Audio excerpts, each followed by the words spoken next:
This episode is brought to you by LifeLock. Not everyone is careful with your personal information, which might explain why there's a victim of identity theft every 5 seconds in the US. Fortunately, there's LifeLock. LifeLock monitors hundreds of millions of data points a second for threats to your identity. If your identity is stolen, a US-based restoration specialist will fix it, guaranteed, or your money back. Save up to 40% your first year by visiting lifelock.com/podcast. Terms apply. Look around. You can find cars like these on AutoTrader, like that car right in your tail. Or if you're tailgating right now, all those cars doubling as kitchens and living rooms are on AutoTrader too. Are you working out and listening to this ad at the same time? Well, multitasking pro, cars like the ones in the gym parking lot are for sale on AutoTrader. New cars, used cars, electric cars, maybe even flying cars. Okay, no flying cars, but as soon as they get invented, they'll be on AutoTrader. Just you wait. AutoTrader.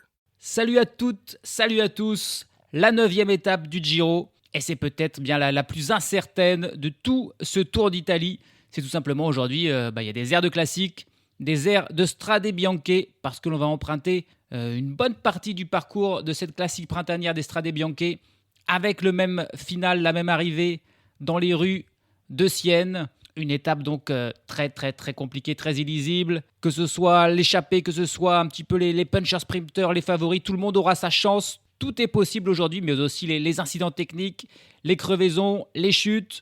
C'est une étape sans grandes ascensions. D'ailleurs, il n'y a que 2 ascensions répertoriées. Une, plutôt au début d'étape, la Cima, 4 km à 7%, au milieu de 80 km, on va dire, relativement plat. Et puis ensuite, on a 90-100 km, beaucoup plus compliqué. Une suite continue de petites ascensions et de descentes, mais des ascensions très pentues, des passages à 5%, à 6%, à 7%, à 9%, voire même à 12%. À chaque fois, c'est des ascensions de entre 1 et 2 km, des toutes petites ascensions très pentues, puis des redescentes, puis ça remonte. Tout ça sur des chemins. Il y aura 4 passages de chemins blancs, certains qui font plus de 10 km. Donc ça va être évidemment terrible. Et puis ça se finira en plus en montée dans les rues de Sienne, le petit mur final, la rampe d'un petit peu moins d'1 kilomètre à 9% de moyenne. Donc voilà, ça promet du gros spectacle aujourd'hui. Est-ce que l'échappée comme hier pourra être allée au bout? Est-ce que les favoris vont tenter de s'expliquer? Il y a peut-être des favoris moins bons en haute montagne qui vont tenter de piéger ceux qui sont un petit peu moins forts sur ces montées pentues raides et courtes. Il y aura donc de l'enjeu un petit peu à tous les niveaux. Point de vue des favoris, on va regarder un petit peu le palmarès des Strade Bianche parmi les récents vainqueurs. Vu que Tadej Pogačar n'est pas là, on a seulement 2 anciens vainqueurs récents. C'est Thomas Pidcock qui, a priori, est le grand favori du jour. C'est certainement l'étape qu'il a cochée pour essayer de prendre justement du temps au meilleur grimpeur, lui qui est un petit peu en dessous quand on sera en haute montagne. Et puis on a Wout van Aert qui lui aussi s'y est imposé il y a quelques années. Wout van Aert est un petit peu en méforme depuis ce début de Giro, on verra s'il retrouve ses jambes. Et puis quand on parle de classique, on peut évidemment ne pas parler de Mats Pedersen. Lui par contre est en grande forme depuis le début de ce Giro. Et il est certain que cette étape un petit peu prestigieuse, il va vouloir se mêler à la lutte. Ça, plus tous les autres punchers, plus les coureurs du classement général qui devront se battre pour être bien placés, pour aller jouer la victoire, ne pas se prendre de cassure, ne pas crever. Il faudra être épaulé par des équipiers en cas de soucis techniques, en cas de chute de crevaison.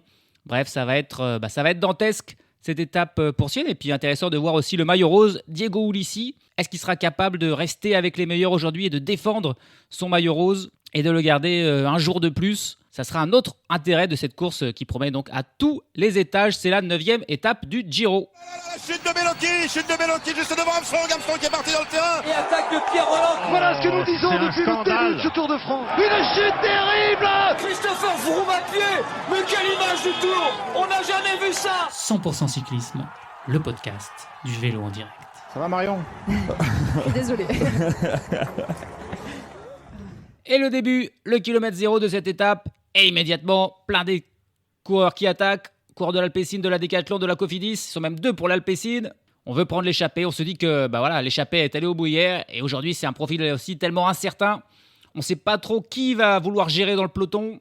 Tiens, c'est même Caden Groves qui est le premier attaquant du jour pour l'Alpecin de Konak. On ne sait pas trop qui dans le peloton va gérer. Est-ce que ce sera les équipes de leaders? Est-ce que ce sera peut-être la Q36.5 pour Tom Pidcock? La Lidl Trek pour Mats Pedersen? Ou la Visma pour Wout van Aert? Ou est-ce que ce sera la Roglic, la Red Bull, Bora Hansgrohe et la Team Emirates pour Ayuso et Roglic qui vont gérer ça? On verra ça. Pour l'instant, on a 4 coureurs qui sont partis d'entrée. Donc 2 coureurs de l'Alpecin Et un coureur de la Cofidis, c'est un coureur de la Decathlon. On a Caden Groves, et qui d'autre on a ici?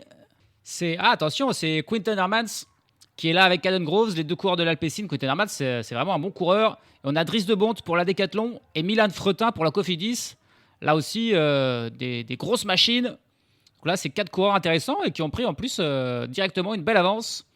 D'ailleurs, on a vu Taco van der Hoorn aussi tenter de sortir, le coureur de l'Intermarché Venti. Si jamais il arrivait à revenir, ça ferait vraiment 5 très beaux échappés là. Hein. Il est sorti, Taco van der Hoorn, il est accompagné d'un coureur de la Soudal Quick-Step. Mais le peloton qui poursuit ces deux-là, on a vu là on voit la Visma Isobag travailler. On a vu aussi l'Astana du leader, Diego Ulissi, se porter en avant du peloton parce que voilà, ils ont le maillot rose et ça devient un petit peu leur responsabilité de travailler. C'est un petit peu pour ça aussi que Primož Roglič n'était pas très attristé de perdre le maillot rose et même, en gros, qui voulait perdre le maillot rose. Diego Ulissi, c'est le premier Italien à porter le maillot rose depuis plus de 4 ans. La dernière fois, c'était en 2021. C'est donc évidemment un grand événement dans le pays. Et pour Diego Ulissi, qui a 35 ans, vit peut-être le moment le plus fort de sa carrière.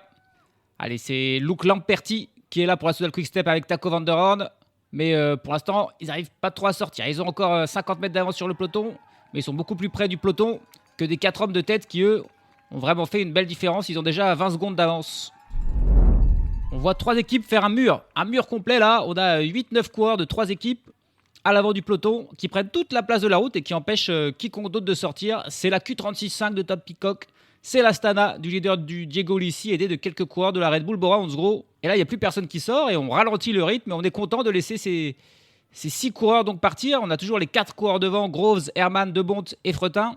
Et le duo Lamparty, Van der Hoorn un petit peu plus loin. La jonction n'est pas encore faite, mais ils ont pris leur distance eux aussi désormais avec le peloton. Donc je pense qu'ils vont réussir auprès d'un petit effort à revenir sur les 4 de tête. Et ça va faire 6 hommes vraiment de belle allure. Une échappée de belle allure qui va donner du fil à retordre au peloton. Aujourd'hui, l'échappée s'est faite beaucoup plus rapidement qu'hier. Hier, ça a pris 2h30 en gros pour que l'échappée se forme. Aujourd'hui, ça aura plutôt pris 2 minutes 30 puisqu'on est parti seulement depuis quelques kilomètres. Et ça y est, l'échappée est faite et c'est en gros les seuls coureurs qui ont attaqué qui sont sortis. On n'a pas vu notamment de coureurs de la Bardiani ou de la Poltivit Malta tenter de prendre l'échappée aujourd'hui. C'est étonnant. 162 km de l'arrivée et ça y est, la jonction est faite. L'écart qui est resté longtemps autour des 40-50 secondes entre les 4 hommes de tête et ces 2 poursuivants. Et puis une fois qu'ils ont vu que l'écart avec le peloton était suffisant, désormais il y a 2 minutes 36. Les 4 hommes de tête sont un tout petit peu ralentis la allure pour permettre aux 2 autres de les rejoindre. Et ainsi, à 6, on est plus fort qu'à 4, surtout quand on a Taco van der Hoorn qui vous rejoint.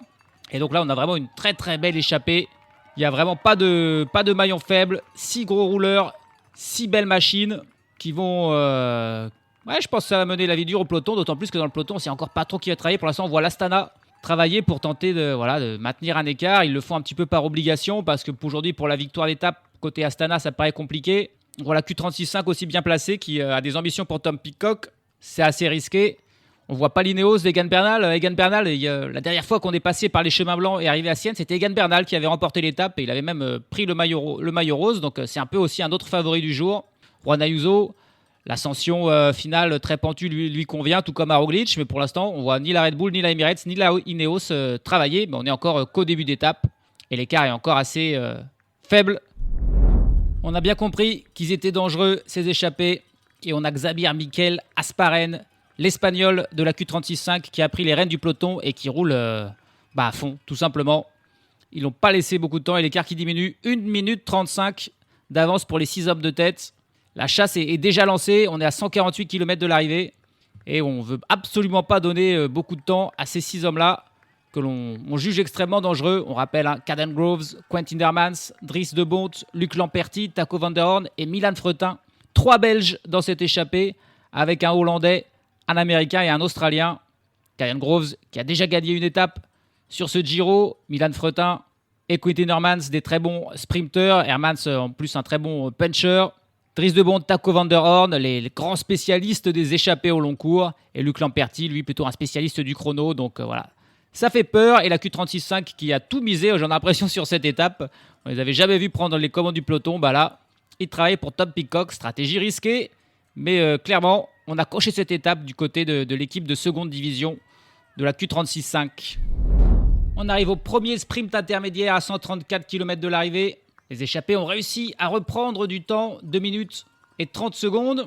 Est-ce que Caden Groves, qui est le seul coureur qui pourrait être intéressé par le maillot Chiclamino, va aller prendre des points? Non, même pas, j'ai l'impression. Non, il était juste en train de prendre un relais et là, il est retourné en dernière position. Donc on va même pas se battre pour Groves. C'est, sans le vouloir, Dries de Bondt qui passe en tête devant Taco van der Hoorn et Milan Fretin. On aurait pu penser que Caden Groves prenne 12 points gratuits là, surtout qu'il était en tête. Il avait juste à forcer 300 mètres de plus dans son relais et il passait en tête, même pas. Il se désintéresse complètement de la lutte du maillot de Chiclamino. Il a compris que ce serait pour Mats Pedersen. Étonnant quand même, parce que si Pedersen abandonnait, Caden Groves aurait pu être un concurrent sérieux pour ce maillot. Il a une victoire d'étape, là il aurait pris quelques points. Il y a encore quelques étapes au sprint où il aurait pu se montrer. Mais il préfère ne pas perdre d'énergie inutile et se concentre aujourd'hui sur la victoire d'étape et peut-être même plus la victoire d'étape pour son équipier Quinten Hermans qui semble mieux armé pour le final très dur sur les chemins blancs et sur tous ces petits murs. Quinten Hermans, il a le profil idéal et Caden Groves, il est probablement là plutôt pour travailler pour lui aujourd'hui. L'écart qui diminue, 1 minute et 24 secondes. Il faut dire que les 6 de devant, c'est clairement pas les meilleurs grimpeurs du peloton. Et on est dans l'ascension, on est dans cette ascension de début d'étape qui s'appelle en plus la Cima. Parce que c'est vraiment une ascension au milieu du plat. 4 km à 7,6% de moyenne. C'est vraiment pentu. Et pour des coureurs comme Caden Groves, comme Milan Fretin, l'Amparti, c'est évidemment très compliqué. Et du coup, ils perdent beaucoup de temps sur le peloton. Heureusement, ils sont presque au sommet désormais. Et évidemment, ils vont pas se soucier des points de la montagne. Là, il n'y a personne du tout qui est intéressé. C'est Quinten Hermans qui passe en tête devant Taco van der Hoorn et Dries de Bondt, les 3 meilleurs, on va dire, grimpeurs de ce groupe de 6 qui ont fait l'ascension. Désormais, ça va redescendre, puis ça sera plutôt plat pendant une cinquantaine de kilomètres. Ça sera l'occasion pour Groves, Fretin et Lamperti de retravailler et d'essayer de reprendre du temps sur le peloton qui, lui, est monté beaucoup plus vite. C'est logique. 1 minute 20, on est à 128 km de l'arrivée. L'échappée a donc peu d'avance. Il leur faudra beaucoup plus s'ils veulent avoir une chance. Oh, qu'est-ce qui s'est passé là? Il y a un problème pour Milan Fretin qui remonte sur son vélo. Est-ce qu'il est tombé? J'ai l'impression que oui. Attendez, on va revoir le ralenti. Dans un virage là dans la descente. Et il est tombé. Ouais, son vélo a fait un tout droit dans la forêt en gros. Il a l'air lui de s'être fait pas trop mal. Ouais, non, il repart rapidement, mais il est tombé dans un virage. Il a glissé. Son vélo a fait une énorme glissade et lui, il s'est arrêté. J'ai l'impression il a sauté un petit peu de son vélo pour éviter de faire la glissade. Il s'en est bien sorti, Milan Fretin. Même s'il a dû se faire un petit peu mal, un petit peu éraflé. C'est allé. Désormais, il a un petit peu de retard. Il faut qu'il force pour revenir avec l'adrénaline de la chute. Probable qu'on l'attende un tout petit peu aussi, surtout après une chute. Heureusement, il a entraîné personne, aucun des autres échappés dans cette glissade. 100 km de l'arrivée, Xavier Miguel Asparet qui continue son travail de sape en tête du peloton et qui maintient un écart minime, 1 minute 40 entre les 6 hommes de tête et le peloton. Tout le monde doit être bien content là, de voir la Q36.5 prendre les choses en main, aussi bien l'Astana du leader Diego Ulissi, même s'il n'y a absolument personne de dangereux au classement général devant. Le mieux classé, c'est Quinten Hermans et il est à peu près à 30 minutes de Ulissi. Donc là, il n'y a vraiment aucun danger pour le maillot rose. On doit être content aussi pour les équipes de leaders, pour Ineos, Red Bull et la Team Emirates de ne pas avoir à travailler aujourd'hui. On laisse la Q36.5 faire avec grand plaisir. Devant donc 6 hommes, on va s'intéresser à celui qui, selon moi, est peut-être la meilleure chance parmi cette échappée. Le Belge Quinten Hermans de l'Alpecin de Koninck, qui en plus a Caden Groves avec lui, que l'on voit travailler un petit peu plus que les autres. On sent que c'est pour lui que travaille Groves aujourd'hui. Quinten Hermans, il a 29 ans, le Belge. C'est un coureur donc assez expérimenté, qui toutefois n'évolue au niveau World Tour que depuis 2021, lorsque l'Intermarché Venti, qui était avant la Circus Venti-Gobert, est monté. Et puis en 2023, il a quitté cette équipe belge de l'Intermarché Venti pour rejoindre l'Alpecin de Koninck. Auparavant, il évoluait en division continentale. Il a passé 6 saisons au niveau continental entre 2014 et 2019 du côté de la Telenet Fidea, une équipe belge de 3e division, donc avant de rejoindre la Circus Venti-Gobert en 2020, devenu ensuite l'Intermarché Venti. Désormais, il est à l'Alpecin de Koninck et à 29 ans, il compte 3 victoires dans sa carrière. Une étape du Tour de Wallonie en 2018, une étape du Tour de Belgique baloise en 2022 et puis une étape du Tour du Pays Basque en 2024. Ça, c'était une course World Tour. Il s'imposait dans un sprint massif. Il devançait Zambanini et Aramburu. Bon sprinter donc, Quinten Hermans, qui surtout a également fait deuxième de Liège-Bastogne-Liège en 2022. Il remportait le sprint des poursuivants de Remco Evenepoel qui s'imposait. Il devançait Wout van Aert. Donc voilà, gros coureur de classique. Cette saison, il était là sur les Strade Bianche. Il a fait 15e. Il a fait une fois le Tour de France où il n'a jamais performé. Par contre, sur le Giro, on l'a vu aller chercher une 3e place d'étape l'an passé. Et sur la Vuelta, l'an passé également, il avait fait 2e d'une étape. Une échappée qui était allée au bout, mais c'était Andy Dunbar qui s'était imposé. Alors que sur le Giro, sa 3e place, c'était encore une échappée qui était allée au bout. Mais cette fois-ci, c'était Julien Alaphilippe qui s'était imposé. Quentin Hermans, bon puncher, spécialiste des courses d'un jour et des classiques. Cette saison, son meilleur résultat, c'est une 7e place sur la classique Figueira au Portugal. Et aujourd'hui, clairement, on a mis toutes les chances de son côté en lui mettant Caden Groves avec lui. Et il va tenter de faire honneur à cette confiance. L'ancien donc second de Liège-Bastogne-Liège. Il a aussi participé au Tour de Lombardie, à Milan-San Remo, au Tour des Flandres. Mais là, il ne s'est jamais illustré. Qu'en sera-t-il aujourd'hui sur ce petit remake des Strade Bianche? Dries de Bont qui passe en tête du second sprint intermédiaire, comme lors du premier. Encore une fois, c'est vraiment le voir. C'est lui qui passe le relais. Caden Groves ne s'est toujours pas soucié. Il passe en 3e position derrière Quentin Hermans. Ce sprint qui était situé au sommet d'une très forte ascension, très pentue, très courte, mais qui donne l'idée de ce qui va désormais arriver. On est à 89 km de l'arrivée et cette fois-ci, ça y est, c'est parti. Ça va s'enchaîner. Les petites descentes, les petites montées. Juste après ce sprint, on a une descente et l'ascension du Poggio del Catagnolo, 3,6 km à 5% de moyenne. Alors, il n'y a pas de point de la montagne au sommet, mais c'est un petit peu cette ascension qui ouvre les hostilités. D'ailleurs, ça va faire que monter et descendre. On est par contre encore à 20 km du premier secteur de chemin blanc, où il faudra commencer à être très vigilant dans le peloton pour éviter tout problème. Les hommes de tête ont encore 1 minute 30 d'avance sur le peloton. Et ça y est, le premier secteur pavé, 8 km de long, avec des passages à plus de 11%. Ça monte, puis ça descend, puis ça remonte. On est à 67 km de l'arrivée, donc voilà, les secteurs vont s'enchaîner vraiment dans ce dernier tiers de course. Les échappés ont 1 minute 40 d'avance, l'écart qui a vraiment été stable un petit peu du début à la fin. C'est le moment de faire parler la puissance, et puis c'est le moment d'être vigilant dans le peloton, parce que les échappés, ils sont tranquilles. Mais la route, évidemment, de ces chemins blancs est plutôt étroite. Donc là, il y a une guerre de placement. D'un seul coup, c'est plus la 36.5. On voit la Ineos, on voit la Visma Lease Bike aux premières positions. Faut être bien placé. À noter qu'il ne pleut pas. Hein. Et donc, la route est sèche. Et donc, il y aura beaucoup de poussière. Allez, le peloton qui arrive. Et c'est Nico Denz qui est le premier sur ce secteur avec Primoz Roglic dans sa route. Immédiatement bien placé. Derrière, on a Wout van Aert et Simon Yates. Richard Carapaz. On voit des coureurs de l'Emirates aussi. Ah, voilà, tous les favoris qui se placent. Là, c'est pas vraiment pour l'étape. Hein, c'est pour éviter tout souci.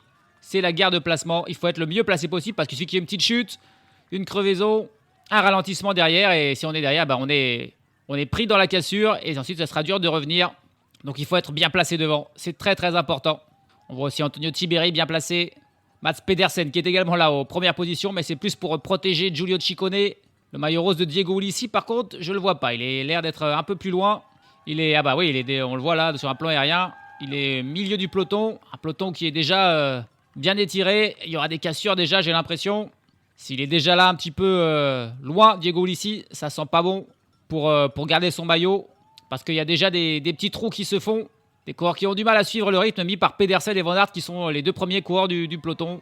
Ça va beaucoup plus vite que les hommes de tête puisque l'écart a d'un seul coup diminué. Il y a déjà plus qu'1 minute alors qu'on n'est que depuis 1 km sur ce premier secteur pavé. L'échappée qui est en train d'exploser. Milan Fretin vient d'être repris par le peloton qui est mené par un seul homme en la personne de Mats Pedersen. Un peloton d'ailleurs qui a... Voilà, ça va très vite. Il y a des cassures qui sont faites et ils sont plus qu'une trentaine. Alors il y a à peu près tous les leaders du classement général, tous les membres du top 10 à l'exception des deux premiers. Diego Ulissi, le maillot rose. Et Lorenzo Fortunato, son équipier d'Astana qui est deuxième, le maillot de meilleur grimpeur, ils sont pas là.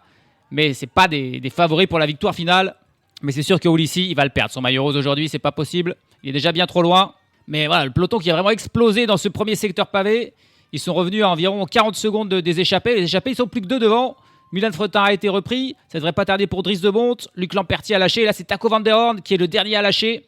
Et on a donc plus que les deux coureurs de l'Alpecin de Koninck, Caden Groves et Quentin Hermans qui sont devant, ils vont bien s'entendre. Hein. C'est Caden Groves qui roule plutôt avec Quentin Hermans dans sa roue, mais l'écart est vraiment minime à cause de ce gros travail Mats Pedersen qui a priori ne jouera pas la victoire d'étape. Au final aujourd'hui, vu le travail qu'il fait là pour Giulio Ciccone, il n'aura pas de force dans le final. Là, c'est pas possible. Il fait un travail énorme, Mats Pedersen, pour faire mal à tout le monde et aussi pour revenir sur le duo désormais de tête que sont Quinten Hermans et Caden Groves.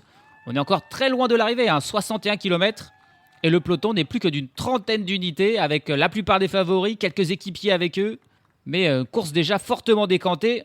Et il reste encore de nombreux secteurs de chemin blanc. Déjà, il reste à finir celui-là. Et on y est dans ce deuxième secteur. Il est encore plus long. Il fait 9 km, 300. Et il y a des passages là aussi très pentus à plus de 10%. Alors, c'est pas du tout une montée de 10%. Des fois, c'est plat, des fois, ça monte, des fois, ça descend. Mais voilà, c'est que des petits kickers.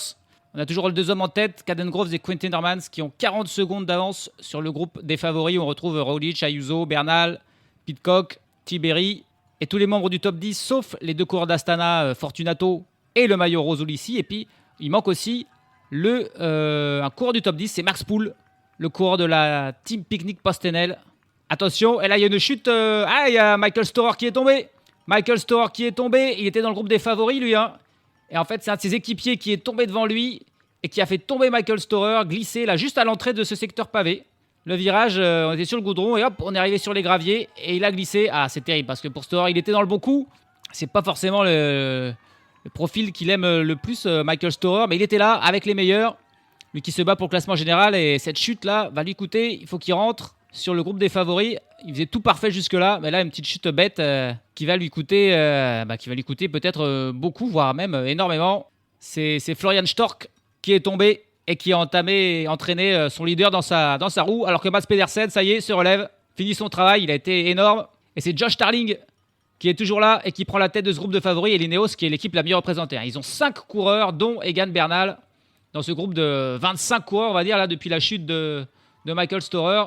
Donc l'Ineos, ils peuvent faire un gros coup. Ils ont du monde et ils ont Tarling. Ils ont encore Arensman. Ils ont encore Ben Turner, je crois. Donc voilà, il y a de quoi faire. Du bon boulot. Alors que le groupe de Max Poole, il est pas loin. Il est à une vingtaine de secondes derrière ce groupe de favoris. Il a peut-être un espoir de revenir, mais ça sera très dur, sachant que les montées et les descentes vont s'enchaîner, ainsi que les secteurs pavés. Les deux hommes de tête ont plus que 20 secondes d'avance sur le groupe mené désormais par Joshua Tarling, dans lequel on ne trouve donc pas Max Poole ni Michael Storer désormais qui vient de tomber. Et attention là, la grosse chute dans ce groupe des favoris. Roglic est tombé, Pidcock est tombé, Brandon Battlety est tombé. Un coureur de l'Ineos, c'est pas Egan Bernal qui est là aussi sur le flanc, c'est Lucas Hamilton. Ah, la chute là, Primoz Roglic il est tombé et Tom Pidcock, c'est les deux principaux, on va dire, favoris qui sont victimes. Et là ils vont se retrouver dans le groupe derrière avec Max Poole, avec Mats Pedersen. Allez, on va revoir peut-être le ralenti. Qu'est-ce qui s'est passé ? Devant, on a Isaac Del Toro. Voilà, derrière, ils sont un par un parce que ça s'est tombé vraiment tout au début de ce groupe d'une trentaine de coureurs. Ah, c'est Lucas Hamilton, ouais. C'est Lucas Hamilton qui est le premier à glisser. Il était en 4e position. Et du coup, il a entraîné ceux qui étaient derrière. Et les premiers qui étaient derrière, c'était Pidcock et Roglic. Juste une glissade dans un virage et ça fait réaction en chaîne. Ouais. Ils étaient tout en haut et derrière, tous ceux qui sont derrière. Van Aert qui est toujours là a réussi à passer. Bernal aussi, Ayuso aussi. Alors c'était pas une chute à grande vitesse puisque c'était dans un virage, dans une partie plutôt plate, sur des graviers. Ça peut s'érafler un petit peu, mais par contre ça a désorganisé tout. Ouais, c'est n'importe quoi derrière puisque c'était au tout début du peloton. On a Egan Bernal dans la roue de Brandon Rivera qui suivent Wout van Aert. C'est au milieu de la poussière, on voit pas grand chose. C'est toujours Isaac Del Toro qui est en tête et qui est en train de revenir sur le duo Quinten Hermans, Caden Groves. Mais ils sont 5 d'un seul coup là, il n'y a plus que 5. Dont 3 Ineos avec Timen Arensman, Egan Bernal et Brandon Rivera accompagnés de Wout van Aert et de Isaac Del Toro. Derrière on a le groupe avec, on retrouve pas très loin avec Ayuso, avec Tiberi, avec Ciccone, avec Pidcock qui est là revenu, Simon Yates, mais pas avec Roglic qui a mis plus de temps à repartir. Il est plus loin, Roglic. Il est un petit peu plus loin. Et surtout, il a personne avec lui. Il n'y avait pas d'équipier dans ce groupe de tête pour Primoz Roglic. Et c'est là où c'est important. L'absence de Jane Lay. Allez, il y a un équipier qui est, on va dire, 15 mètres derrière. Il faudrait qu'il arrive à revenir. Mais Roglic ne l'attend pas. Il fait son effort tout seul. Il a quelques coureurs qui le suivent. Mais voilà, manque d'équipier. Alors que des Ineos avec Bernal, il y en avait 4. Roglic était tout seul et du coup il fait le boulot tout seul là. Et pendant ce temps, du coup, on a, on va dire, désormais 7 coureurs en tête, avec Isaac Del Toro, Caden Groves, Quinton Hermans, Brandon Rivera, Egan Bernal et Wout van Aert, qui ont profité de cette chute pour un petit peu s'isoler. Ils doivent avoir on va dire, 10-15 secondes d'avance sur le groupe Ayuso, Pidcock, Tiberi. La course qui est désormais complètement débridée et on est encore à 50 km de l'arrivée. Donc beaucoup de choses peuvent se passer, ça peut aussi tout se regrouper à un moment donné. Voilà, et ça s'enchaîne pour Roglic qui a une crevaison. La crevaison pour Primož Roglic dans ce secteur pavé à peine 5 km après être tombé. Il était dans un troisième groupe, il avait déjà 1 minute de retard sur le groupe de tête là, de 7 coureurs. Et là, il crève. Il était dans un groupe un petit peu consistant. On retrouvait notamment Michael Storer qui travaillait avec lui. Il y avait environ une trentaine de coureurs. Mais là, il est désormais isolé. Il n'y a que Giulio Pellizzari qui est avec lui, qui l'attend. Oh là, c'est peut-être le Giro qui est en train de tourner, de se jouer là sur ces 2 coups de malchance, coup sur coup, pour Primož Roglic qui chute, puis là qui crève. Il avait déjà du retard et là il en reprend encore plus. Et devant, on a ce groupe avec les 3 Ineos, avec Arensman, Rivera, Bernal, qui évidemment lui ne se repose pas. D'ailleurs, on a Van Aert et Isaac Del Toro qui sont au paradis. Eux, ils ne roulent pas puisqu'ils ont leur leader, on va dire, Yates et Ayuso qui sont derrière, donc ils n'ont pas envie de rouler. Bernal qui évidemment ne roule pas non plus. Groves et Hermans qui eux sont toujours là. Non, Groves, ils sont toujours là les deux, qui aussi ont bien fait de prendre l'échappée, ils sont dans le bon coup. Mais là, terrible pour Primož Roglic qui est désormais seul avec Giulio Pellizzari après cette crevaison et qui va tenter de revenir. Mais ouais, on a annoncé 1 minute de retard déjà, donc là, il a repris au moins 30 secondes. Par contre, on n'a pas l'écart entre les 7 hommes de tête et le groupe Ayuso-Tiberi. Allez, ça y est, on est enfin sorti des pavés et on y voit un petit peu plus clair. On voit ce groupe de 7 et le groupe Ayuso-Tiberi, il doit être une trentaine de secondes derrière, on va dire. Il y a encore d'autres coureurs, ils sont je pense une quinzaine dans ce groupe Ayuso-Tiberi, mais il n'y a pas de caméra dessus. Il y a des caméras sur Roglic, il y a des caméras sur un troisième groupe où il y avait Roglic. Des caméras évidemment sur le groupe de tête. Roglic, on le voit là, ça y est, il est avec 2 coureurs de l'Israël Première Tech, peut-être Derek G qui s'est fait surprendre, et avec Giulio Pellizzari. Terrible ce qui est en train de se passer pour Primož Roglic. La course qui devient complètement folle. Juan Ayuso qui attaque là dans le groupe de poursuivants. Il a amené avec lui Vacek, Ciccone, Chris Harper, Antonio Tiberi, quelques survivants comme Kevin Guenietz qui est encore là, Richard Carapaz aussi. Par contre, on n'a plus de Simon Yates. On n'a pas non plus par exemple de David Gaudu, je ne l'ai pas du tout vu depuis longtemps, je ne sais pas où il est. Et puis devant, alors qu'on est dans le 3e secteur pavé, San Martano Igrania, encore une fois très long et plus pentu que les autres, plus en montée. Ça a lâché pour les coureurs de l'Alpecin. Groves et Hermans ne sont plus là. On a donc plus que les 3 Ineos avec Del Toro et Wout van Aert qui sont en train de faire la bonne affaire. Grosse affaire au classement général pour Bernal. Pour la victoire d'étape, Del Toro et Van Aert d'un seul coup se placent en favoris. Ils ont 40 secondes sur le groupe Ayuso. Tiberi. Derrière, on a un groupe 15 secondes derrière Ayuso. Et puis par contre, Primož Roglic semble être beaucoup plus loin. On n'a pas d'écart officiel avec Roglic, mais il est au moins à 1 minute 30, voire 2 minutes. Et il n'a surtout pas beaucoup de monde pour l'aider. Tout ça dans la poussière, là, on est toujours dans ces chemins blancs. C'est une folie, cette étape. On est à 39 km de l'arrivée. Il peut encore se passer plein de choses. Mais pour l'instant, c'est l'Ineos d'Egan Bernal qui fait la meilleure opération. Ça a lâché pour Thymen Arensman, qui n'est plus là dans le groupe de tête pour aider. Ils sont donc plus que 4. Ils ont une quarantaine de secondes d'avance sur un groupe où on retrouve donc Ayuso, Tiberi, Matthias Vacek, Chris Harper qui est encore là, Kevin Guenietz, Simon et Adam Yates qui sont aussi tous les deux là. Caden Groves qui s'accroche, quelques coureurs qui reviennent encore de l'arrière. Ils sont une quinzaine de coureurs. On a encore Richard Carapaz. Les principaux absents, c'est bien sûr Primož Roglic et Tom Pidcock. Mais il y en a d'autres, comme Max Poole, comme Michael Storer, qui ne sont pas là. Et que dire de Ulisses Soy et Fortunato, qui eux ont disparu depuis longtemps. Allez, qui on a d'autres dans ce groupe-là? On voit Peyo Bilbao, qui est encore là pour aider Tiberi. On a un équipier pour... c'est Mikel Frolich-Honoré, qui est là pour aider Carapaz aussi. Avec Giulio Ciccone. C'est Patrick Conrad, qui est aussi là pour l'aider. Donc quelques coureurs ont des équipiers. Mais c'est pas eux qui travaillent, c'est plutôt Juan Ayuso qui tente de... en fait, lui, il essaye de prendre du temps sur Primož Roglic, même si... il est en train d'essayer de revenir sur son équipier Del Toro qui lui est devant. On sort de ce 3e secteur pavé, très long lui aussi. On essaie d'y voir un petit peu plus clair. On a 4 hommes en tête, Brandon Rivera, Egan Bernal, Wout van Aert et Isaac Del Toro. Derrière, on a 2 coureurs qui sont sortis du groupe Ayuso, qui sont partis en chasse. C'est Chris Harper et Matthias Vacek. Et derrière, on a le groupe Ayuso qui est mené par Brandon McNulty, équipier d'Ayuso. On retrouve Tiberi, Carapaz, Ciccone, Adam Yates, Simon Yates, Patrick Conrad, Kevin Guenietz qui est encore là pour la Groupama. Et un peu plus loin, on a un groupe qui est mené par Tom Pidcock lui-même. Pidcock qui est tombé avec Roglic et qui lui aussi a eu une crevaison à un très mauvais moment et qui du coup s'est retrouvé de nouveau avec Roglic. Difficile par contre d'en savoir un peu d'avoir des écarts précis parce que y en a de partout. Hein. Il y en a vraiment de partout, donc on nous donne des écarts, mais ils sont à prendre avec des pincettes pour l'instant. Un écart à peu près sûr, c'est celui entre Ayuso et la tête de la course qui est toujours de 43 secondes.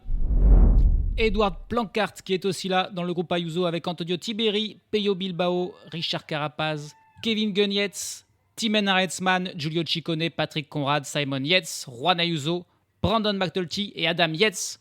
Ils sont 12 coureurs à 40 secondes derrière les 4 hommes de tête que sont Rivera, Bernal, Van Aert et Del Toro. Intercalé entre ces deux groupes, on a toujours Matthias Vacek et Chris Harper, mais Matthias Vacek s'est débarrassé de Chris Harper et il est en train de faire un gros effort pour tenter de revenir sur les 4 hommes de tête. Il doit avoir une vingtaine de secondes de retard. Et puis, on a ensuite le groupe Roglic, Thomas Pidcock, qui est annoncé à 1 minute et 25 secondes des 4 hommes de tête et donc à environ 35-40 secondes derrière le groupe Ayuso. Il y a donc possibilité de revenir, notamment c'est un groupe un peu plus fourni, ils sont une vingtaine de coureurs. Ça nous donne une situation un peu plus claire à 25 km de l'arrivée. Il y a des écarts, mais rien de complètement, on va dire, définitif. D'autant plus que désormais, il reste 2 secteurs pavés, mais c'est des secteurs pavés très courts, très pentus, mais très courts. Ce ne sera pas des longs secteurs pavés, ce sera juste des petites montées pavées. Et ensuite, la dernière montée vers Sienne qui va faire mal aux jambes après une étape aussi intense. Et à noter que désormais, le leader, le maillot rose virtuel, c'est Isaac Del Toro, le coureur, le jeune Mexicain devant de la Team Emirates, qui était très bien classé au classement général, puisqu'il était 5e à 26 secondes de Diego Ulissi. Et donc, vu qu'il est devant Ayuso et Roglic, qui étaient devant lui au classement, c'est pour l'instant lui, le nouveau leader de ce Giro. Et pourtant, il ne travaille pas. Il n'y a que Bernal et Rivera qui travaillent. Il ne travaille pas parce que son leader, ça reste Ayuso qui est derrière. De même pour Wout van Aert, qui ne travaille pas parce que son leader, c'est Simon Yates, qui est aussi derrière. Donc, eux, ils sont en mode passager. Et on sent que la victoire d'étape pourrait se jouer d'ailleurs entre ces deux-là, entre Del Toro et Wout van Aert, si jamais ça ne revenait pas derrière. Qu'est-ce qu'il est fort ce Vacek. Il a réussi à revenir. Ils sont donc 5 en tête désormais. Matthias Vacek qui rejoint Del Toro, Van Aert, Bernal et Rivera. Et qui se place comme un prétendant sérieux pour la victoire d'étape là aussi. Parce qu'il est vraiment revenu de manière impressionnante. Et ces 5 hommes qui sont en train de prendre un petit peu de temps, de gagner du temps sur le groupe Ayuso. Ils ont 54 secondes d'avance désormais. Alors que là on a un plan sur Brandon McNulty qui a le coude en sang. Il est tombé dans la même chute que Roglic et que Tom Pidcock. Il a le coude et tout le côté gauche, en gros, en sang, le genou, le coude. Et pourtant, c'est lui qui a beaucoup travaillé là pour tenter de ramener sur le groupe de tête. Mais ils n'y arrivent pas. Pas plus que Roglic qui perd aussi un petit peu de temps. 1,34 désormais sur les 5 hommes de tête. Dans le groupe Roglic, il n'y a que Giulio Pellizzari qui travaille. Pellizzari, il avait été un petit peu lâché. Il est revenu. Pidcock, il est tout seul. Il n'y a pas un équipier pour Thomas Pidcock. Ils n'ont pas très bien joué. Il a que 36,5. Ils ont beaucoup travaillé en début d'étape et là, au moment où ça compte, il n'y a plus personne pour aider leur leader. Dans le groupe Ayuso, c'est désormais Peyo Bilbao qui travaille pour Antonio Tiberi qui est toujours là. Le but également, prendre du temps sur Primoz Roglic qui est derrière. On est à 20 km de l'arrivée désormais. On approche du final. Et Isaac Del Toro qui met une attaque juste au pied de ce 4e secteur de chemin blanc. Je dis souvent secteur pavé, mais c'est bien des chemins blancs, je me trompe un peu. Et elle est forte cette attaque, Vacek a réussi à suivre, mais elle est un petit peu en train de coincer. C'est Van Aert qui fait l'effort pour se mettre dans la roue. Bernal qui parvient à suivre. Brandon Rivera complètement exposé. Et il a un petit peu du mal, Bernal également. Et ils ont travaillé avec Rivera, c'est normal. Et ils sont tous les deux. Vacek qui lâche et qui est avec Bernal. Et du coup, on a Isaac Del Toro et Wout van Aert seul en tête désormais. Le secteur est fini. Il faisait à peine 300 mètres, 500 mètres le secteur en montée. Et on a profité pour s'isoler Isaac Del Toro avec Wout van Aert dans sa roue. Il aurait peut-être aimé y aller tout seul, mais Van Aert a suivi. Egan Bernal qui continue son effort et qui est peut-être en train de revenir petit à petit. C'est beau ce que fait Egan Bernal. Qu'est-ce que ça fait plaisir de le revoir à ce niveau, Egan Bernal, après sa chute où il a tout simplement failli mourir. Ce qui est un inconvénient quand on fait du vélo d'être mort. Et Egan Bernal, il revient. Il est fort. Ils sont 3 devant. Van Aert là qui prend même le relais de Del Toro. Egan Bernal, là, désormais, il va peut-être un petit peu rester dans la roue de ces deux-là. Il a fait suffisamment d'efforts avec son équipe. Il fait toujours la bonne opération. Matthias Vacek, lui, a été un petit peu lâché. Est-ce qu'il va réussir à revenir lui aussi? Gros coup pour Del Toro, mais qui n'a pas encore payé. Il restera un dernier passage sur des chemins blancs en ascension pour tenter de faire la différence. Allez, Pellizzari, il n'en peut plus. Roglic, ça va pas assez vite. Et il sort de ce groupe. Il y avait Derek G. Il y a Derek G et Michael Storer qui sont aussi là avec Pidcock et Roglic. Et Derek G, il est sorti. Et là, Roglic, ça lui a mis un peu la rage parce qu'on l'a pas vu travailler, Derek G, dans ce groupe. Et il est sorti derrière lui pour tenter de limiter la casse le plus possible. Désormais, c'est pas une question de revenir. C'est une question de limiter la casse. Devant, Matthias Vacek est revenu sur le trio de tête. Ils sont donc de nouveau 4 en tête. Mais on se regarde un petit peu. Chacun voit son intérêt. On s'entend pas trop. Ça pourrait peut-être servir aux poursuivants. Mais il y a 1 minute. 1 minute d'écart entre les 4 hommes de tête et le groupe Ayuso. Et 1,46 entre le groupe de tête et le groupe Roglic. Des écarts qui restent stables mais qui grandissent au final seconde par seconde à chaque fois entre chaque groupe. Le dernier secteur de chemin blanc, le collier Pinzuto, 2 km 400, plutôt en ascension, des passages à plus de 15%. Et c'est Isaac Del Toro qui, là, une nouvelle fois, c'est pas une attaque, mais qui fait le rythme. Van Aert dans sa roue, Bernal en 3e position, Vacek qui s'accroche en 4e. Mais c'est dur, Bernal qui est en train de perdre là un petit peu, mètre par mètre, et de lâcher. Il a fait beaucoup d'efforts. Et oui, il n'y a plus que Wout van Aert encore qui peut suivre Isaac Del Toro. Plaisir là aussi de voir Wout van Aert de retour à son meilleur niveau là. Ouais, Bernal ça lâche, il est même lâché finalement par Matthias Vacek. Faut qu'il s'accroche le plus qu'il peut. Egan Bernal pour gagner des places au classement général. Ils sont partis les deux cette fois-ci, ça ne reviendra pas pour Vacek ou pour Bernal. Oh là là, il y a du monde, il y a des drapeaux, c'est un peu chaud. Ils sont passés. Et Isaac Del Toro, mais il est en train de le martyriser. Wout van Aert, il est très fort ce Mexicain, mais Wout van Aert qui s'accroche de tout ce qu'il peut et qui tient bon pour l'instant. Et on voit le rythme derrière de Vacek et de Bernal, c'est beaucoup plus compliqué. Allez, Bernal, il revient au moins dans la roue de Matthias Vacek, mais il ne pourra pas faire beaucoup mieux. Je pense que les deux autres, on ne les reverra pas et que la victoire d'étape va bel et bien se jouer entre Del Toro et Van Aert, même s'il reste encore 15 km.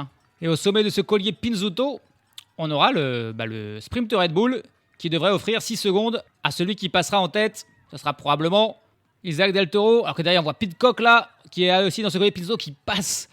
Il y a des voitures près de quasiment toute la largeur de la route, mais il a trouvé un tout petit espace pour passer, Thomas Pidcock. Et il a laissé derrière lui Derek G, Primoz Roglic et Michael Storer. Thomas Pidcock, lui aussi, doit avoir la rage. Il avait tellement coché cette étape et il n'a pas pu vraiment peser, avoir une chance de gagner à cause de cette chute. Mais là, on le voit clairement qu'il est en forme parce qu'il a déposé Roglic dans ces passages pentus, dans ce dernier secteur de chemin blanc, le collier Pinzuto. Mais Roglic qui est pointé désormais à plus de 2 minutes du duo Del Toro-Van Aert et à 1 minute et 4 secondes du groupe de Juan Ayuso. Il va quand même perdre pas mal aujourd'hui, Primoz Roglic. Allez, on y est à ce sprint Red Bull. Et c'est que Del Toro qui fait le train. Van Aert qui reste dans sa roue. Van Aert, il a vraiment été à 2 doigts de craquer, mais il a tenu bon. Et là, ça monte moins. Del Toro qui prend les petits 6 secondes et ça va lui servir parce qu'il sera le nouveau maillot rose. Il aurait été même sans ces 6 secondes, je pense, de bonus. S'il a encore des forces, il reste encore 14 km et il y aura encore des petites ascensions avant l'ascension finale. C'est vraiment très dur. Ça continue de faire des petites montées et des petites descentes. Bernal, lui, qui s'est battu derrière, il passe avec 20 secondes derrière, mais il s'est battu pour prendre les 2 secondes, la 3e place et les 2 secondes de bonif. Il a Matthias Vacek dans sa roue. Ils sont à 20 secondes. Ça risque d'être compliqué quand même pour revenir parce qu'on sent qu'ils sont tous les deux à bout de force. Matthias Vacek qui explose là dans la roue d'Egan Bernal. Il peut plus suivre. Il vient de se faire rattraper à l'instant par le groupe Ayuso qui est pas loin derrière Bernal. Et pas sûr que Bernal finisse 3e. Le groupe Ayuso mené par Adam Yates désormais qui est en train de revenir sur lui. Bernal par contre, il est loin des 2 hommes de tête. Wout van Aert et Isaac Del Toro ont 51 secondes d'avance sur Egan Bernal qui a lui-même 20 secondes d'avance sur le groupe Ayuso, Tiberi, Carapaz, Ciccone et les quelques autres. Et ce groupe Ayuso a tout pile 1 minute d'avance sur le groupe Roglic, Pidcock, G et Michael Storer. On est à 7 km de l'arrivée. Les positions sont désormais un petit peu figées. Il est probable que ça reste comme ça jusqu'à la fin désormais. À part peut-être pour Bernal qui est seul et qui risque d'être, après beaucoup d'efforts, de terminer, d'être repris par le groupe Juan Ayuso et finalement de voir un gain assez minimal aujourd'hui. 2 km 500 de l'arrivée. Wout van Aert qui ne passe plus un relais depuis un certain moment. Isaac Del Toro. Del Toro qui lui travaille pour la victoire d'étape mais aussi pour le maillot rose, avoir le plus d'avance possible. Et Wout van Aert, lui, il est aussi à bout de force. Donc ils ont discuté. Wout van Aert a dit non, c'est toi qui roule pour le maillot rose. Moi, je fais plus rien. Et s'il va avoir une chance de gagner, Wout van Aert, il a bien raison parce qu'on l'a vu clairement que Del Toro avait l'air plus fort que lui dans les dernières ascensions sur les chemins blancs. Alors est-ce que Wout van Aert est parti pour faire encore une frustrante 2e place comme il en a l'habitude? Ces 2 hommes ont 1 minute et 12 secondes d'avance sur le groupe Ayuso. où a été repris Egan Bernal assez logiquement. Tiberi, Carapaz, Bernal, Ayuso, Ciccone, voilà les 5 leaders avec Simon Yates aussi qui sont dans ce groupe. 1-12 et puis à 2 minutes 20, le groupe Roglic avec Pidcock, avec Storer, avec Derek G, ils sont tous ensemble. Ils vont donc perdre plus d'1 minute ces coureurs sur Ayuso, sur Bernal, sur Tiberi. Mais désormais on s'intéresse à la victoire d'étape, 1 km 500, Van Aert, toujours dans la roue d'Isaac Del Toro. On est encore dans une partie descendante, là c'est une longue descente de 3 km qui se finit à 900 mètres de l'arrivée avec ces 700-800 derniers mètres à 9% de moyenne, ça va faire mal. Et puis les 200-300 derniers mètres sont plats. Il y a des passages à plus de 16% dans cette montée finale. Donc ça va être intéressant. Isaac Del Toro semble être le plus fort, mais c'est lui qui a fait tout le travail. Il a lancé 10 derniers kilomètres. Est-ce qu'il en a gardé suffisamment pour éviter de se faire dépasser par Wout van Aert, ou est-ce que Wout van Aert va aller chercher la 50e victoire de sa carrière? S'il s'imposait aujourd'hui, ça serait la 50e. Ou est-ce qu'il va encore connaître une terrible frustration qui ne serait qu'une de plus dans sa carrière? C'est parti, la flamme rouge et là le mur qui se dresse devant, c'est impressionnant, ça passe sous une arche et pour l'instant, pas d'attaque. Del Toro qui continue son effort, Van Aert qui reste dans la roue, qui se met en danseuse, on est à 800 mètres de l'arrivée alors qu'il passe sous cette belle arche de Sienne. Et là on va entrer dans un petit zigzag à l'intérieur de la ville, derrière ça monte encore plus, Isaac Del Toro qui commence à accélérer à son tour, 600 mètres de la ligne, Wout van Aert qui pour l'instant reste bien dans sa roue. Del Toro, il ne s'est pas retourné une seule fois. Il a vraiment fait, il fait sa course tout seul. Il sait que tout à l'heure, quand il a attaqué, quand il a roulé, Wout van Aert n'a pu que le suivre avec difficulté. Et pour l'instant, il continue son effort. Wout van Aert qui gigote beaucoup. On sent qu'il est un petit peu à bout, mais pour l'instant, il ne perd pas trop de temps. Del Toro qui continue son effort, qui lui aussi commence à grimacer. Ça y est, il donne un premier coup d'œil pour voir où est Van Aert. C'est Van Aert qui ne lâche pas, qui est toujours juste dans sa roue. Et ça y est, Van Aert qui commence à le dépasser et qui l'a dépassé. Et Wout van Aert qui l'a passé à 300 mètres de la ligne désormais. Wout van Aert qui est passé. Del Toro qui toutefois n'a pas craqué. Il est toujours dans sa roue. Et désormais, attention, le final, c'est un petit peu une légère redescente. Mais c'est Van Aert qui est en tête désormais. Il n'a pas craqué dans l'ascension. Est-ce qu'il va réussir à tenir, faire le sprint? Ça sent bon. 200 mètres. Isaac Del Toro qui a perdu quelques mètres. Est-ce qu'il va pouvoir revenir? Ça finit toujours en descente. Attention, un dernier virage à ne pas bien négocier. Oh là là, il touche la barrière, Wout van Aert dans ce virage. Mais il a réussi à passer. Et il va finir, il va s'imposer. La victoire de Wout van Aert qui s'impose, la libération. La libération pour le Belge après tant de frustration. Wout van Aert, il a failli tomber sur la faille. Il a tapé la barrière dans le dernier virage. Et derrière la lutte pour la 3e place, il y a des secondes de Boniface Prang. Et c'est Richard Carapaz qui fait l'attaque là avec Giulio Ciccone dans sa roue.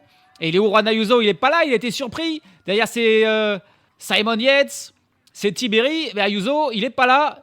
Ou alors, on l'a raté. C'est étonnant que ce soit pas Juan Ayuso qui vienne faire le sprint. C'est bien Richard Carapaz qui, pour l'instant, est en tête avec Ciccone dans sa roue. Attention à ce dernier virage-là où Van Aert a bien fait faire tous les... Oh, Ciccone qui prend l'intérieur, il fait trop. Ouais, il a trop fait aussi. Il a bien failli tomber lui aussi. Oh là là, mais il est vraiment dangereux ce dernier virage. Et ça, Ciccone qui, malgré tout, va prendre la 3e place. Et les 4 secondes de Bonif devant Carapaz suivent Yates et Tiberi. Et derrière, il y a une petite cassure avec c'est Juan Ayuso qui arrive, qui s'est fait surprendre, qui a pris une cassure. Suivent Aretsman avec Egan Bernal, qui va perdre un petit peu de temps. Et déception pour la Team Emirates. Bon, ils auront le maillot rose, mais ils n'ont pas gagné l'étape. Et Ayuso a pris quelques secondes par rapport à Carapaz, Yates, Tiberi et Ciccone. Maintenant, on attend bien sûr l'arrivée de Primoz Roglic. Alors qu'on voit Van Aert allongé sur le sol, la tête sur les mains. C'est une joie, c'est vraiment un soulagement. Un soulagement. Et Del Toro, lui, il a le maillot rose. Alors, il va être content, mais je pense qu'il aurait préféré une victoire d'étape parce que, au fond, Isaac Del Toro, ça ne reste qu'un équipier de Juan Ayuso. Et donc, porter le maillot rose comparé à une victoire d'étape, ça reste un petit peu en dessous. Wout van Aert qui paraissait pourtant plus faible, plus en difficulté dans les ascensions, mais qui a réussi à le dépasser dans la fin. Et là, c'est l'arrivée du groupe Roglic avec Thomas Pidcock qui mène devant Derek G, devant Pellizzari, qui aura beaucoup travaillé. Et c'est Pidcock qui passe juste devant, mais ça sera dans le même temps que Roglic. À 2 minutes et 24 secondes, il me semble, de Wout van Aert. Il va falloir faire les calculs, mais il va perdre plus d'1 minute sur Juan Ayuso. La victoire, elle est pour Wout van Aert. Sa première seulement de la saison. Il n'avait pas encore gagné, Wout van Aert. Il peut être content. Il prend sa famille en plus qui est là, son fils, sa femme. Quel soulagement pour le Belge de la Visma Lease Bike Le maillot rose, lui, sera pour le jeune Mexicain Isaac Del Toro. Des Mexicains maillot rose sur le Giro, je pense que ce n'était jamais arrivé avant. Et on voit Del Toro, il est clairement, c'est pas du tout la même joie que Diego Ulissi hier. Diego Ulissi, il n'avait pas remporté l'étape, mais il était fou de joie d'être maillot rose. Del Toro, il a l'air plus abattu et déçu qu'autre chose. Il a trop donné, il a trop travaillé sur la fin. Van Aert s'est sauvé autant d'énergie qu'il pouvait, et il ne pouvait pas faire beaucoup plus, il était vraiment à bout. Et il s'en est sorti. Cette étape mythique des chemins blancs remportée par Wout van Aert. Tout s'est joué à 60 km de l'arrivée. Et finalement, le coureur le plus important du jour s'appelle Lucas Hamilton. Parce que c'est lui qui est tombé et qui a entraîné derrière lui Primoz Roglic et Thomas Pidcock. Et puis surtout, c'est cette chute qui a enchaîné une cassure où en gros, seuls ceux qui étaient devant Lucas Hamilton se sont échappés, à savoir ses coéquipiers Thymen Arensman, Brandon Rivera, Egan Bernal et le duo Wout van Aert et Isaac Del Toro. Et à partir de là, la course a été complètement modifiée avec Roglic en poursuite, le groupe Ayuso, Tiberi, Carapaz, Ciccone qui tentent de poursuivre ceux qui sont partis devant mais qui ne parviendront jamais à revenir. Et finalement, donc le duel Del Toro-Van Aert pour finir. La 50e victoire d'étape de Wout van Aert. Et qu'est-ce qu'elle va lui faire du bien, celle-ci? La première de sa saison, mais c'est aussi sa première victoire sur le Giro, puisque c'était la première fois de sa vie qu'il participait au Giro. Et il rejoint donc le cercle des coureurs qui ont gagné sur les 3 grands tours, puisqu'il avait déjà remporté 9 étapes sur le Tour de France et 3 sur la Vuelta. Avec cette victoire donc sur le Giro, il complète le grand chelem des victoires d'étape sur les grands tours. Donc c'est vraiment une journée formidable pour Wout van Aert après avoir beaucoup souffert, beaucoup de chutes, beaucoup de contre-performances, beaucoup de déceptions, beaucoup de deuxième place. Il va retrouver le sourire aujourd'hui avec cette victoire devant le jeune Isaac Del Toro. Derrière, c'est Giulio Ciccone qui prend la 3e place à 58 secondes devant Richard Carapaz. À 1 minute, on retrouve Simon Yates et Antonio Tiberi. Et puis Juan Ayuso, 7e à 1,07. Il a quand même perdu 9 secondes sur Carapaz et Ciccone. Il a lâché dans le final. Thymen Arensman, Egan Bernal et Adam Yates, qui complètent le top 10, sont à 1 minute et 10 secondes et aussi perdent un petit peu plus. Derrière, les favoris, Thomas Pidcock termine avec Derek G et avec Primoz Roglic à 2 minutes et 22 secondes. Il perd donc 1 minute et 15 secondes sur Juan Ayuso. Michael Storer a un petit peu lâché dans le final. Il termine 25e à 2 minutes 27, soit 5 secondes derrière Roglic. Par contre, Max Poole perd beaucoup plus, 38e à 5 minutes 02, quelques secondes devant le groupe du maillot rose Diego Ulissi qui ne l'aura donc gardé qu'une seule journée. Dans ce groupe, on retrouve également des coureurs comme David Gaudu ou Nairo Quintana qui font une très mauvaise opération au classement général. Et puis Romain Bardet, lui, a décidé d'abandonner de toute tentative de bon classement. Il y a les Molo aujourd'hui. Il termine 120e à 23 minutes et 5 secondes. Il aura donc désormais toute liberté pour prendre les échappées et aller chercher une victoire d'étape. Un seul abandon aujourd'hui, c'est celui d'Andrea Pasqualone, le sprinter de la Bahrain Victorious. Alors que Koen Bouman, le Hollandais de la team Jayco Alula, lui, n'avait pas pris le départ. Le dernier du jour, c'était le premier d'hier. Luc Plapp, 171e et dernier aujourd'hui à 24 minutes et 33 secondes. Classement général, encore une fois, complètement chamboulé. Isaac Del Toro, nouveau leader. C'est la première fois qu'un Mexicain porte le maillot de leader d'un grand tour. C'est quand même un bel événement. Et il a une belle avance. Il va le garder un petit peu de temps, je pense, son maillot, puisqu'il a 1 minute et 13 secondes d'avance sur Juan Ayuso, son dauphin, et 1 minute 30 sur Antonio Tiberi, nouveau 3e. Suivent Richard Carapaz, Giulio Ciccone, Simon Yates, Egan Bernal, qui font tous des bonnes opérations. Ils rentrent tous dans le top 10. Pendant que McNulty est 8e, Adam Yates est désormais 9e. Et puis Primoz Roglic, lui, chute à la 10e place. Il est à 2 minutes et 25 secondes de Del Toro et à 1 minute et 12 secondes de Juan Ayuso. Donc rien de complètement définitif. Ça reste une mauvaise affaire, mais ce n'est pas complètement catastrophique. Les coureurs qui sortent du top 10, ce sont Michael Storer, qui est désormais 11e. Diego Ulissi et Lorenzo Fortunato, qui passe de la première et la deuxième place à la 21e et 22e place, et Max Poole qui passe de la 7e à la 23e place. Le premier français, ce n'est même plus David Gaudu, c'est Nicolas Prodhomme qui est 24e à 5 minutes 48 du leader. Pas de changement au classement par points, de toute façon tout le monde a un petit peu abandonné, je pense, l'idée d'aller chercher le maillot des épaules de Mats Pedersen qui devance Tonelli et Olaf Koy. Très peu de points au classement de la montagne, donc là non plus rien ne change. Fortunato devance Ayuso et Paul Double. Et puis au classement du meilleur jeune, Isaac Del Toro s'empare de ce maillot devant Juan Ayuso et Antonio Tiberi. Les 3 premiers du classement général sont tous les 3 des coureurs de moins de 25 ans. Quelle étape on a vu aujourd'hui. Incroyable, vraiment c'était du vélo total. Là, les 60 derniers kilomètres, il y en avait partout, il y avait la poussière, il y avait des coureurs isolés, c'était très compliqué de suivre qui était où. C'était formidable. La prochaine étape sera beaucoup plus facile à suivre puisque ce sera un chrono de 28,6 km dans les rues de Pise, un chrono quasiment plat tout le temps, donc un chrono parfait pour Joshua Tarling qui sera normalement le grandissime favori. Ce sera l'occasion aussi pour Primož Roglič de prendre sa revanche et d'essayer de reprendre un peu du temps qu'il a perdu aujourd'hui sur les autres coureurs du classement général. Ça sera peut-être un petit peu moins haletant, mais ce sera tout aussi intéressant à suivre et surtout tout aussi important en vue du classement général. Ça sera la 10e étape du Giro. Salut à tous, salut à toutes.